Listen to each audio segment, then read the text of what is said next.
দেখা যাচ্ছে। আসসালামু আলাইকুম। নবদান বহির নবদান বহির কিছু অংশ বাকি রয়ে গেছে।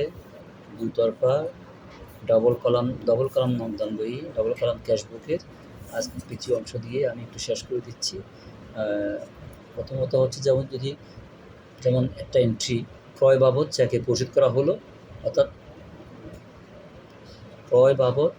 পণ্য ক্রয় বাবদ চেকে পরিশোধ করা হলো ৮০,০০০ টাকা, অর্থাৎ পার্সেস অ্যাকাউন্ট ডেবিট। এখানে ক্রয় মানে পার্সেস বা ক্রয় হিসাব ডেবিট, পার্সেস হিসাব ডেবিট টু কীভাবে চলে গেছে চেক মারফত টু ব্যাঙ্ক হিসাব, টু ব্যাঙ্ক। তাহলে এন্ট্রি যদি ব্যাঙ্ক থেকে ক্রেডিট হয় মানে ব্যাঙ্ক থেকে টাকাটা চলে গেছে, আর কি পার্সেসটা খরচ, তাহলে আমি এন্ট্রিটা এরিয়াই হলো যে purchase account debit two bank. তাহলে আমি এখানে ব্যাঙ্কটা ক্রেডিট সাইডে আছে, অর্থাৎ খরচের থেকে খরচ হয়ে গেল।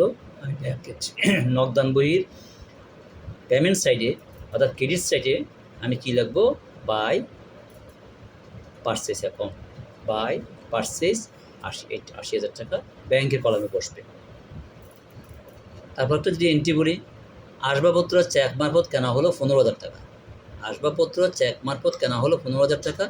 আসবাবপত্র ফার্নিচার, অর্থাৎ ফার্নিচার কেনা হয়েছে, ফার্নিচার আসছে, ফার্নিচারটা সম্পত্তি আমার কি চলে গেছে, চেক মারফত চলে গেছে, টাকা ব্যাংক থেকে চলে গেছে টু ব্যাংক হিসাব ক্রেডিট। তাহলে এন্ট্রিতে যদি furniture account debit to bank account হয়, তাহলে আমাদের এখানে কি হবে, ব্যাংক অ্যাকাউন্টটা ক্রেডিট চলে যাচ্ছে, ব্যাংক থেকে টাকা চলে যাচ্ছে।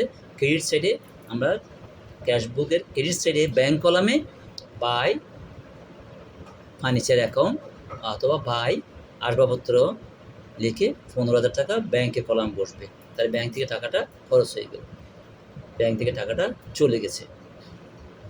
তারপরে যে একটা আরেকটা এন্ট্রি, বিজ্ঞাপন বাবদ চেক প্রদান করা হলো ৩৫,০০০ টাকা। বিজ্ঞাপন বাবদ চেক প্রদান ৩৫,০০০ টাকা।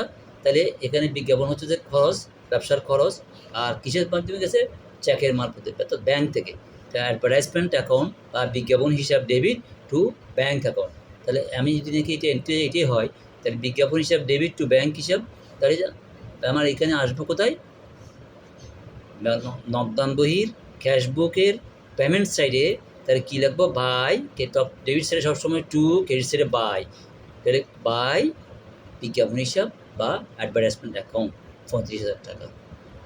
এটা করার পরে এটা প্রতি মাসে করতে পারি আমরা, আস্তে আস্তে করে এটা ক্যারি ফরওয়ার্ড করতে পারি।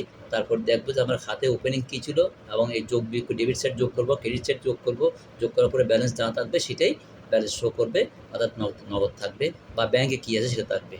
আশা করি আমি ক্লিয়ার করতে পারছি। এখন আজকে এই পর্যন্তই, পরে অন্য টপিক্স নিয়ে আলোচনা করব। আল্লাহ হাফিজ।